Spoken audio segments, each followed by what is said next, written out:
नमस्कार और Bihari exam study में आपका स्वागत है। नमस्कार।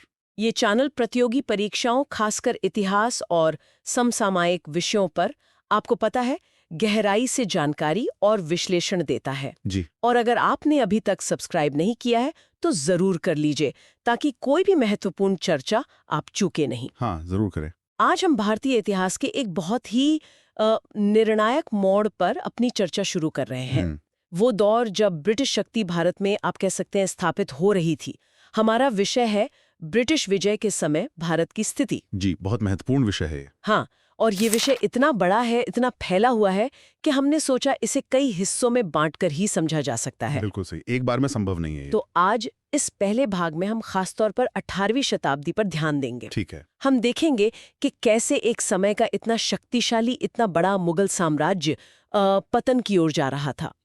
वो कौन सी अंदरूनी कमजोरियां थीं, कौन सी बाहरी चुनौतियां थीं जिन्होंने साम्राज्य को कह सकते हैं हिलाकर रख दिया। और ये समझना इसलिए भी जरूरी है क्योंकि इसी उथल-पुथल के माहौल में, इसी पृष्ठभूमि में ब्रिटिश ईस्ट इंडिया कंपनी ने अपने पैर जमाया। बिल्कुल, मतलब वो जो खाली जगह बन रही थी उसका फायदा उठाया उन्होंने। हाँ, एक तरह से कह सकते हैं 18वीं शताब्दी का भारत वो एक संक्रमण के दौर से गुजर रहा था। मुगल सत्ता का जो केंद्रीय नियंत्रण था वो लगातार कमजोर हो रहा था। अच्छा। और कई क्षेत्रीय ताकतें उभर रही थी। इसी बिखराव और अस्थिरता ने यूरोपीय कंपनियों को और खासकर अंग्रेजों को अपनी राजनीतिक महत्वाकांक्षाओं को आगे बढ़ाने का मौका दे दिया। तो आज हम मुगल साम्राज्य के पतन के कारणों को और उस समय के राजनीतिक माहौल को समझने की कोशिश करेंगे। जी। और हाँ, ये भी बता दें कि अगले भाग में यानी भाग 2 में हम मराठा शक्ति के जबरदस्त उदय पर बात करेंगे। हाँ, मराठा एक बहुत बड़ी शक्ति बनकर उभरे थे। उनके विस्तार, उनकी चुनौतियां और साथ ही दूसरे महत्वपूर्ण क्षेत्रीय राज्य जैसे मैसूर, हैदराबाद, अवध, इन सब पर विस्तार से बात होगी अगले भाग में। और ये पूरी चर्चा, जैसा हम हमेशा कोशिश करते हैं, यूपीएससी जैसी प्रतियोगी परीक्षाओं की जरूरतों को ध्यान में रखकर की जाएगी। हाँ, मतलब सिर्फ तथ्य नहीं, उनका विश्लेषण भी। जी बिल्कुल। ये जानना जरूरी है कि घटनाएं क्यों हुई, कैसे हुई और उनके दूरगामी परिणाम क्या निकले। एकदम। तो ये श्रृंखला आगे भी जारी रहने वाली है। चलिए फिर आज के इस गहन पड़ताल को शुरू करते हैं। जी। और समझते हैं 18वीं सदी के भारत को, खासकर मुगल साम्राज्य के नजरिए से। तो जब 18वीं सदी शुरू हुई, मुगल साम्राज्य की हालत क्या थी? वो साम्राज्य जिसकी नींव अकबर ने रखी, शाहजहां ने जिसे इतनी भव्यता दी थी। देखिए, 18वीं सदी की शुरुआत तक आते आते और खासकर 1707 में जब औरंगजेब की मृत्यु हुई, उसके बाद तो मुगल साम्राज्य का पतन साफ दिखने लगा था। अच्छा। जो साम्राज्य कभी काबुल से लेकर नीचे दक्कन तक और गुजरात से बंगाल तक फैला हुआ था, वो तेजी से सिकुड़ रहा था। औरंगजेब ने बेशक साम्राज्य को उसके सबसे बड़े आकार तक पहुंचाया, लेकिन उनकी कुछ नीतियां, जैसे कि दक्कन में वो जो लंबा युद्ध चला, हाँ, बहुत लंबा चला था वो। जी, और उनकी धार्मिक नीति भी, जिसके कारण राजपूत, सिख, जाट और मराठे ये सब विरोध में खड़े हो गए थे। इन नीतियों ने साम्राज्य की जड़ों को अनजाने में ही सही पर कमजोर जरूर कर दिया था। तो औरंगजेब के बाद क्या हुआ? उनके जो उत्तराधिकारी आए, क्या वो इस बिखराव को रोक नहीं पाए? दुर्भाग्य से ऐसा हो नहीं सका। औरंगजेब के बाद जो शासक आए, जिन्हें हम उत्तरवर्ती मुगल कहते हैं, जी, उनमें से ज्यादातर कमजोर साबित हुए, अयोग्य थे और भोग विलास में डूबे रहने वाले थे। बहादुर शाह प्रथम ने जो 1707 से 1712 तक रहे, उन्होंने कुछ कोशिशें जरूर की, लेकिन उनके बाद जहांदार शाह, फर्रुखशेर, मोहम्मद शाह रंगीला, इनके दौर में तो स्थिति और बिगड़ती ही चली गई। मोहम्मद शाह का नाम तो सुना है, रंगीला कहते थे उन्हें। हाँ। उनका शासनकाल तो काफी लंबा था ना, शायद 29 साल के करीब।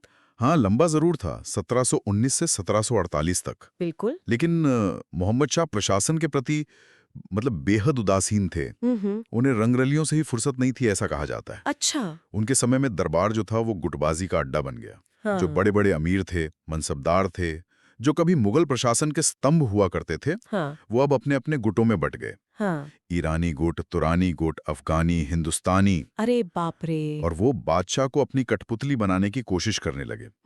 वो सैयद बंधुओं का दौर था, जिन्हें किंग मेकर कहा जाता था। हाँ, सुना है उनके बारे में। वो इसी दौर में बहुत प्रभावशाली हुए। अब इस आपसी खींचतान में साम्राज्य का हित तो पीछे छूट ही गया ना। बिल्कुल। जब दरबारी ही लड़ रहे हों तो साम्राज्य कैसे चलेगा? और इसी कमजोरी का नतीजा था कि प्रांतों के जो सूबेदार थे वो अपनी मनमानी करने लगे। बिल्कुल। ये तो होता ही है। जब केंद्र कमजोर होता है तो जो दूर बैठे सूबेदार हैं वो आजाद होने की कोशिश करते हैं। निजामुल मुल्क, जो एक बहुत प्रभावशाली तुरानी अमीर थे, कुछ समय तो वो वजीर भी रहे दिल्ली में। जी। लेकिन दिल्ली दरबार की साजिशों से वो इतने तंग आ गए कि 1724 में वो सब छोड़कर दक्कन चले गए। अच्छा, दक्कन चले गए। हाँ, और वहां उन्होंने आसफजाई वंश की नींव रखी, जिसने हैदराबाद पर शासन किया। कहने को तो वो मुगल सूबेदार थे, पर असल में हैदराबाद मुगल नियंत्रण से लगभग पूरी तरह बाहर हो गया था। और दूसरे प्रांतों में भी ऐसा ही हुआ, जैसे बंगाल, अवध? हाँ, बिल्कुल यही पैटर्न। बंगाल में देखिए, पहले मुर्शीद कुली खान और फिर अलीवर्दी खान, इन्होंने लगभग स्वतंत्र सत्ता ही स्थापित कर ली थी। वो नाम मात्र के लिए मुगल बादशाह को कुछ नजराना भेज देते थे, पर शासन पूरी तरह अपने हाथ में रखते थे। अवध में सादात खां बुरहानुल मुल्क ने यही किया। पंजाब में सिखों के विद्रोह चल रहे थे और बाद में बाहरी हमले भी हुए, तो वहां से भी मुगल नियंत्रण खत्म सा हो गया। मतलब ये राज्य नाम के लिए मुगल साम्राज्य का हिस्सा थे, पर असल में आजाद हो चुके थे। हाँ, कमोवेश यही स्थिति थी। वो बादशाह का नाम इस्तेमाल करते रहे, शायद सिक्के भी उनके नाम से चलते रहे हों कुछ जगह, लेकिन असल ताकत उनके अपने हाथ में थी।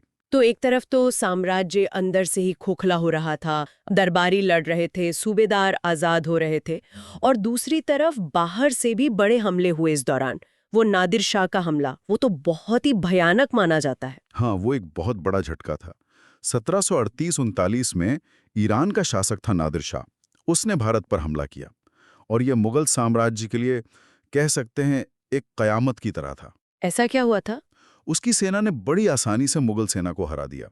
करनाल में लड़ाई हुई थी, फरवरी 1739 में। खुद बादशाह मोहम्मद शाह सेना का नेतृत्व कर रहे थे, लेकिन हार गए।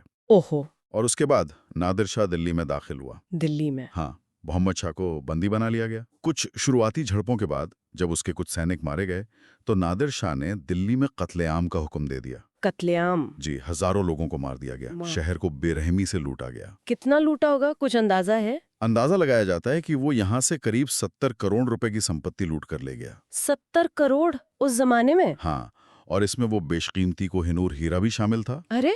और शाहजहां का बनवाया हुआ मशहूर तख्ते ताउस, वो मयूर सिंहासन, वो भी ले गया? वो भी लूट कर ईरान ले गया।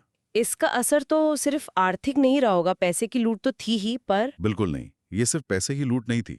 इसने मुगल बादशाह की जो बची खुची इज्जत थी, साम्राज्य की प्रतिष्ठा थी, उसको मिट्टी में मिला दिया। ये साफ हो गया है कि मुगल बादशाह अब अपनी राजधानी की भी हिफाजत नहीं कर सकता। सही बात है। और इसका एक और बड़ा असर हुआ, भारत की जो उत्तर पश्चिमी सीमा थी, जो पहले मुगल ताकत की वजह से काफी हद तक सुरक्षित रहती थी, हाँ। वो अब हमलों के लिए पूरी तरह खुल गई। नादिर शाह ने सिंधु नदी के पश्चिम का इलाका तो ईरान में मिला भी लिया था। तो मतलब दरवाजा खुल गया बाहरी हमलावरों के लिए। हाँ, कह सकते हैं। और ये सिलसिला यहीं रुका भी नहीं। नादिर शाह के बाद अहमद शाह अब्दाली के हमले हुए। अच्छा, वो कौन था? वो नादिर शाह का ही एक अफगान सेनापति था, अहमद शाह अब्दाली। नादिर शाह की मौत के बाद वो अफगानिस्तान का शासक बन गया और उसने 1748 से लेकर 1767 के बीच भारत पर कई बार हमले किए। कई बार? हाँ, दिल्ली, मथुरा, आसपास के इलाकों को उसने कई बार लूटा। लेकिन उसका सबसे अहम टकराव हुआ उस समय उभरती हुई एक और बड़ी ताकत से, मराठों से। हाँ, मराठे। आप पानीपत की तीसरी लड़ाई की बात कर रहे हैं, 1761 वाली। बिल्कुल, 14 जनवरी 1761 पानीपत की तीसरी लड़ाई। इसमें अहमद शाह अब्दाली ने मराठों को एक बहुत बुरी, एक विनाशकारी हार दी। अच्छा। इस हार ने मराठों की जो उत्तर भारत में ताकत बढ़ रही थी, उस पर एक जबरदस्त रोक लगा दी।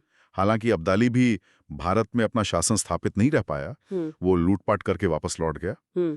लेकिन इन लगातार हमलों ने मुगल शक्ति को तो पूरी तरह से पंगु बनाई दिया था और उत्तर भारत में एक तरह की शक्ति शून्यता पैदा हो गई थी, पावर वैक्यूम जिसे कहते हैं। तो राजनीतिक और सैन्य मोर्चे पर तो हालत बहुत ही खराब थी। आर्थिक हालात कैसे थे? इन सब युद्धों का, लूटपाट का, अस्थिरता का अर्थव्यवस्था पर क्या असर पड़ रहा था? जाहिर है बहुत बुरा असर पड़ रहा था। 18वीं सदी आते आते भारत की अर्थव्यवस्था, जो पहले काफी अच्छी मानी जाती थी, समृद्ध थी, वो गंभीर संकट में थी। अच्छा। ये जो लगातार युद्ध चल रहे थे, चाहे वो उत्तराधिकार के लिए हों या क्षेत्रीय ताकतों के आपसी झगड़े हों या फिर ये बाहरी हमले, इन सब ने खेतीबाड़ी और व्यापार को बहुत नुकसान पहुंचाया। कैसे? मतलब जब जान माल की ही सुरक्षा न हो तो कौन व्यापार करेगा, कौन खेती करेगा? बिल्कुल, जब यही नहीं पता कि आज जो कमाया है वो कल रहेगा या नहीं, तो आर्थिक गतिविधियां कैसे बढ़ेंगी? सही बात है। कि क्या इसके कुछ ठोस उदाहरण मिलते हैं? जैसे कृषि पर क्या असर पड़ा या व्यापार पर? हाँ, कई उदाहरण हैं। जैसे केंद्रीय प्रशासन कमजोर हुआ तो लगान वसूलने का जो सिस्टम था वो गड़बड़ा गया। जागीरदारी संकट नाम की एक बड़ी समस्या खड़ी हो गई थी, जिस पर हम अभी थोड़ी और बात करेंगे। इससे किसानों का शोषण बढ़ा और खेती पर बुरा असर डाला। अच्छा। व्यापार के जो रास्ते थे वो सुरक्षित नहीं रहे, लूटपाट होने लगी। फिर मराठी जैसी शक्तियां जब अपने अभियानों पर निकलती थी, हाँ। तो वो जिन इलाकों से गुजरती थीं, वहां चौथ और सरदेशमुखी नाम के टैक्स वसूलती थी। हाँ, ये सुना है, चौथा और सरदेशमुखी। जी, चौथ मतलब उपज का 1/4 हिस्सा और सरदेशमुखी एक अतिरिक्त 10%। ये उस इलाके की अर्थव्यवस्था पर एक और बोझ डालता था। बंगाल, बिहार, उड़ीसा जैसे प्रांतों में उनके हमलों ने काफी तबाही मचाई थी। सूरत जैसा बड़ा बंदरगाह, बड़ा व्यापारी केंद्र, वो अपना पुराना रुतबा खो रहा था। लाहौर शहर भी लगातार हमलों से तबाह हो रहा था। मतलब अर्थव्यवस्था भी चरमरा रही थी। आपने अभी जागीरदारी संकट का जिक्र किया। ये क्या था और इसने पतन में कैसे भूमिका निभाई? ये यूपीएससी जैसे एग्जाम्स के लिए भी जरूरी बिंदु लगता है मुझे। हाँ, बिल्कुल। ये मुगल पतन के जो बुनियादी कारण हैं, उनमें से एक बहुत महत्वपूर्ण कारण है। देखिए, मुगल व्यवस्था में क्या था कि जो बड़े अधिकारी होते थे, सेनापति होते थे, उन्हें मनसबदार कहा जाता था। जी, मनसबदार। हाँ, उन्हें एक मनसब यानी एक पदवी मिलती थी और उसके साथ कुछ सैनिक रखने की जिम्मेदारी होती थी। अब इनको वेतन जो है वो नकद कम मिलता था, ज्यादातर जागीर दी जाती थी। जागीर मतलब जमीन? हाँ, एक इलाका दे दिया जाता था जहां से वो तय किया हुआ राजस्व यानी टैक्स वसूल सकते थे और उसी पैसे से वो अपने सैनिक और घोड़े वगैरह का खर्च चलाते थे। तो इसमें संकट कैसे आ गया? ये व्यवस्था तो ठीक लग रही है। संकट तब आया जब मनसबदारों की संख्या तो बढ़ती गई। मतलब बादशाहों ने खुश करने के लिए पद तो बांट दिए, जी। लेकिन उन्हें देने के लिए अच्छी उपजाऊ जागीरें कम पड़ गई। अच्छा, जमीन कम पड़ गई। हाँ, इसे बेजागीरी की समस्या कहा गया। जागीर है ही नहीं देने को। दूसरी तरफ जिन्हें जागीरें मिलती भी थीं, उनका तबादला बहुत जल्दी जल्दी होता था, तो उनमें उस इलाके के विकास में कोई दिलचस्पी नहीं होती थी। उनकी कोशिश यही रहती थी कि जितने कम समय में हो सके ज्यादा से ज्यादा पैसा निचोड़ लिया जाए उस जमीन से। यानी किसानों पर बोझ बढ़ गया। बिल्कुल, इसका सीधा असर किसानों पर पड़ा। उनका शोषण बहुत बढ़ गया, खेती बर्बाद होने लगी। कई जगहों पर किसानों ने या तो विद्रोह कर दिया या फिर खेती छोड़कर भाग गए। ओहो। और जब खेती ही नहीं होगी तो राज्य को लगान कहां से मिलेगा? तो अंत में इससे राज्य की आमदनी भी कम हो गई। ये संकट औरंगजेब के समय से ही दिखने लगा था, लेकिन बाद में ये और गहरा होता चला गया। यानी पूरी प्रशासनिक व्यवस्था ही अंदर से कमजोर हो गई थी। और सेना का क्या हाल था? मुगल सेना तो कभी बहुत शक्तिशाली मानी जाती थी। हाँ, एक समय था जब मुगल तोपखाना और उनकी घुड़सवार सेना एशिया में सर्वश्रेष्ठ मानी जाती थी। लेकिन 18वीं सदी तक आते आते उसमें भी कई कमजोरियां आ गई थी। जैसे सैनिकों में अनुशासन की कमी आ गई थी, उनके हथियार पुराने पड़ चुके थे। उधर यूरोपीय शक्तियां नई तरह की बंदूकें, बेहतर तोपें ला रही थी और मुगल सेना अभी भी काफी हद तक पुराने ढर्रे पर चल रही थी। युद्ध की रणनीति भी पुरानी पड़ गई थी। और वो मनसबदार वाली बात? हाँ, वो भी एक बड़ी समस्या थी। कई मनसबदार जागीरों से पैसा तो पूरा लेते थे, लेकिन जितने सैनिक और घोड़े उन्हें रखने चाहिए थे अपनी मनसब के हिसाब से, उतने रखते नहीं थे। अच्छा, मतलब भ्रष्टाचार। हाँ, कह सकते हैं। तो कागज पर सेना जितनी मजबूत दिखती थी, असल में उतनी थी नहीं। और एक और बड़ी बात हुई, सैनिकों की जो वफादारी थी वो अब बादशाह के प्रति उतनी नहीं रही जितनी अपने उस मनसबदार या अपने गुट के नेता के प्रति हो गई थी। अच्छा, ये भी एक कारण था। हमने औरंगजेब की दक्कन और धार्मिक नीतियों का जिक्र शुरू में किया था। क्या इतिहासकार उन्हें भी पतन का बड़ा कारण मानते हैं? हाँ, उनके भी दूरगामी परिणाम हुए ऐसा माना जाता है। दक्कन में मराठों और दूसरी सल्तनतों के खिलाफ उनका वो जो लंबा, करीब 25 साल तक चलने वाला अभियान था, जी। उसने शाही खजाने पर बहुत भारी बोझ डाला। और इतने लंबे समय तक बादशाह के दक्कन में रहने से उत्तर भारत में प्रशासन पर उनकी पकड़ ढीली पड़ गई। और उनकी धार्मिक नीति, जैसे जजिया कर को फिर से लगाना, कुछ मंदिरों को तोड़ने के आदेश देना, इन चीजों ने साम्राज्य की जो बहुसंख्यक गैर मुस्लिम आबादी थी, खासकर जो शक्तिशाली राजपूत थे। हाँ, राजपूत तो पहले मुगलों के साथ थे। बिल्कुल, वो तो मुगल साम्राज्य के मजबूत स्तंभ माने जाते थे। लेकिन औरंगजेब की नीतियों से वो नाराज हो गए। सिखों, जाटों और मराठों के विद्रोह भी इसी पृष्ठभूमि में और तेज हो गए थे। तो जैसे जैसे केंद्र कमजोर हुआ, ये जो क्षेत्रीय शक्तियां थी, मराठे, सिख, जाट, ये और मजबूत होती गईं। बिल्कुल, ये पतन का कारण भी था और परिणाम भी। एक दूसरे को बढ़ावा दे रहे थे। अच्छा। मराठे तो सबसे बड़ी शक्ति बनकर उभरे इस दौर में। हाँ। उन्होंने ना सिर्फ मुगल इलाकों पर हमले किए, बल्कि धीरे धीरे मालवा, गुजरात, बुंदेलखंड जैसे सूबों पर अपना नियंत्रण भी जमा लिया। पंजाब में सिख पहले बंदा बहादुर के नेतृत्व में लड़े और बाद में मिसलों के रूप में संगठित होकर उन्होंने अपनी ताकत बढ़ाई। भारतपुर के पास जाटों ने अपना राज्य बना लिया। राजपूत राजाओं ने भी अपनी आजादी काफी हद तक वापस पा ली थी, हालांकि वो आपस में भी लड़ते रहते थे। तो इन सभी शक्तियों ने मुगल सत्ता को सीधी चुनौती दी। जी बिल्कुल। और इन सब के बीच वो यूरोपीय कंपनियां भी अपनी लगा बना रही थीं, जिनका जिक्र आपने शुरू में किया था। हाँ, पुर्तगाली तो पहले से थे, फिर डच आए, फ्रांसीसी आए और सबसे बढ़कर अंग्रेज।